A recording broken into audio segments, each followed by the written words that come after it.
தற்போது அண்மை செய்தி. பகுதி நேர ஆசிரியர்கள் பணி நிரந்தரம் உள்ளிட்ட பல்வேறு கோரிக்கைகளை வலியுறுத்தி தொடர்ந்து 12வது நாளாக போராட்டத்தில் ஈடுபட்டு வருகின்றனர்.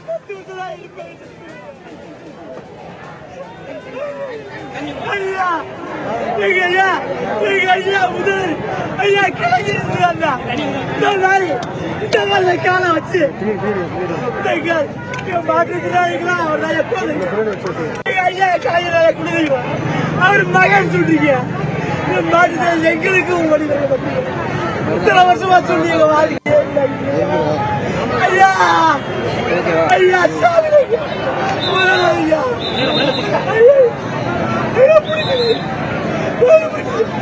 ஐயா ஐயா தேவையா போடுறதுக்கு தேவையா எனக்கு ஐயா நான் செத்தாள் ஐயா நான் செத்தாள் என் பிள்ளை விட்டு காப்பாற்று என் பிள்ளை விலைக்கு வருஷீங்கய்யா நான் இப்பயே செத்துறேன்.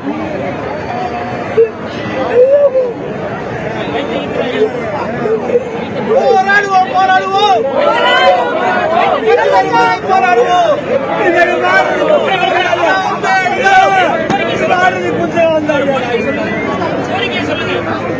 நீங்க சொன்ன கோரிக்கை.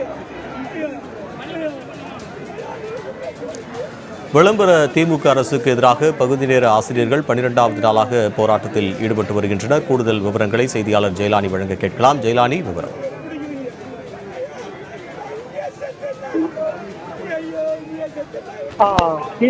பகுதி நேர ஆசிரியர்கள் பணி நிரந்தரம் செய்ய வேண்டும் என்ற கோரிக்கையை வலியுறுத்தி தொடர்ச்சியாக போராட்டங்களை முன்னெடுத்து வருகிறார்கள். குறிப்பாக திமுக அரசு கடந்த 2021ஆம் ஆண்டு தேர்தல் வாக்குறுதியில் தேர்தல் வாக்குறுதியில் 181 வாக்குறுதியாக அளித்தது பகுதி நேர ஆசிரியர்களாக பணியாற்றக்கூடிய இந்த 12,000க்கும் மேற்பட்ட ஆசிரியர்களை பணி நிரந்தரம் செய்வோம் என்பதாக வாக்குறுதிகளை அளித்திருந்தார்கள். ஆனால் அந்த வாக்குறுதியை நிறைவேற்றாமல் தொடர்ச்சியாக கடந்த 4 ஆண்டுகளாக திமுக அரசு காலம் தாழ்த்தி வருகிறது. குறிப்பாக காலம் தாழ்த்தி வரக்கூடிய தமிழக அரசையும் பள்ளிக்கல்வித்துறையையும் கண்டித்து கடந்த 2025ஆம் ஆண்டு தொடர் போராட்டத்தை பகுதி நேர ஆசிரியர்கள் முன்னெடுத்தார்கள். டிபிஏ வளாகத்திற்குள்ளாக அமர்ந்து பகுதி நேர ஆசிரியர்கள் தங்களது கோரிக்கை நிறைவேறும் வேண்டும் என்பதற்காக தொடர் உண்ணாவிரத போராட்டத்தை மேற்கொண்டார்கள். இந்த நிலையில் அதில் 10க்கும் மேற்பட்ட அந்த போராட்டத்தில் ஆசிரியர்கள் மயங்கி விழுந்தார்கள், உடல்நல பாதிப்பு என்பது ஏற்பட்டது. இதனை தொடர்ச்சியாக பள்ளிக்கல்வித்துறை அதிகாரிகள் அவர்களை அணுகி பேச்சுவார்த்தையில் ஈடுபட்டு அந்த பேச்சுவார்த்தைக்கு பின்னர் அவர்களது ஊதியத்தில் சற்று உயர்த்தி தருவதாக வாக்குறுதி அளித்தார்கள். 2000 ரூபாய் அளவிற்காக அந்த ஊதியம் உயர்த்தி வழங்கப்பட்டதாக கூறப்படுகிறது. ஆனால் இவர்களது கோரிக்கை என்பது தேர்தல் வாக்குறுதி அளித்தபடி இவர்களுக்கு பணி நிரந்தரம் வேண்டும் என்றால் பகுதி நேர ஆசிரியர்களாக பணியாற்றக்கூடிய இந்த பகுதி நேர ஆசிரியர்கள் வாரத்தில் 3 நாட்கள் மட்டுமே பணியில் ஈடுபடுகிறார்கள். பகுதி நேர ஆசிரியராக இருப்பவர்கள் ஓவியம், டிராயிங் உள்ளிட்ட கலை தொடர்பான பல்வேறு ஆசிரியர்களாக பணியாற்றி வருகிறார்கள். வார நாட்களில் 3 நாட்கள் மட்டுமே பணி இருக்கிறது, மற்ற நாட்களில் பணி இல்லை. மே மாத விடுமுறையின் போது இவர்களுக்கு எந்தவித ஊதியமும் வழங்கப்படுவதில்லை. மேலும் இவர்களுக்கு ஊதியம் என்பது 12,500 ரூபாய், அதாவது குறைந்த அளவிற்கான ஊதியமே கிடைக்கப்பட்டு வருகிறது. இதனால் தங்களது வாழ்வாதாரத்தை நகற்றுவதே பெரும் சிரமமாக இருந்து வருகிறது என தொடர்ச்சியாக தங்களது வேதனைகளை பதிவு செய்து வந்த நிலையில் கடந்த 8ஆம் தேதி போராட்டத்தை முன்னெடுத்தார்கள். குறிப்பாக அந்த போராட்டத்தில் அவர்கள் அறிவித்திருந்தது தேர்தல் வாக்குறுதியை 181 நிறைவேற்ற வேண்டும், அதாவது பணி நிரந்தரம் செய்ய வேண்டும். அவர்கள் இல்லை என்றால் தங்களது போராட்டத்தை கைவிட மாட்டோம் என்பதாக எச்சரிக்கை விட்டிருந்தனர். அந்த அடிப்படையில் கடந்த 8ஆம் தேதி சிவானந்த சாலையில் தொடர்ச்சியாக போராட்டத்தை மேற்கொண்ட பகுதி நேர ஆசிரியர்கள் 5000க்கும் மேற்பட்டோர் வரும் வழியிலேயே காவல்துறையினரால் கைது செய்யப்பட்டார்கள், ஆங்காங்கே அடைத்து வைக்கப்பட்டார்கள்.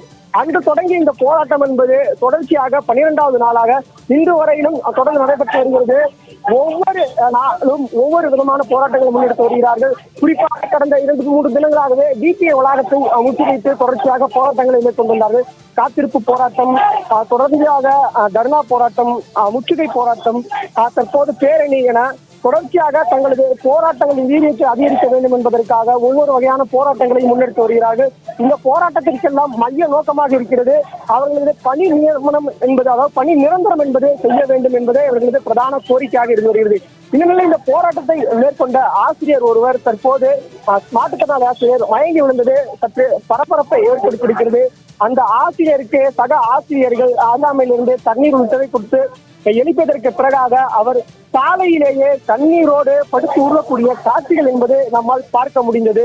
குறிப்பாக அவரது கோரிக்கை என்பது கடந்த 2012ஆம் ஆண்டு நான் நியமிக்கப்பட்டேன், தொடர்ச்சியாக எங்களுக்கு பணி நியமனம், அதாவது பணி நிரந்தரம் என்பது செய்ய வேண்டும் என்பதாக கோரிக்கை முன்னிறுத்துகிறோம். தேர்தல் வாக்குறுதியில் திமுக அரசு வழங்கியதை நம்பி எங்களது வாக்குகளை திமுகவிற்கு செலுத்தினோம். ஆனால் தற்போது 4 ஆண்டுகள் கழித்து எங்களை ஏமாற்றும் வேளையில் தற்போது இந்த அரசு ஈடுபட்டு வருகிறது. எங்களது வாழ்க்கை தற்போது பாதிக்கப்பட்டிருக்கிறது. இயல்பு வாழ்க்கையும் சாதாரண மக்களை போன்று வாழ முடியாத ஒரு சூழல் என்பது நிலவி வருகிறது.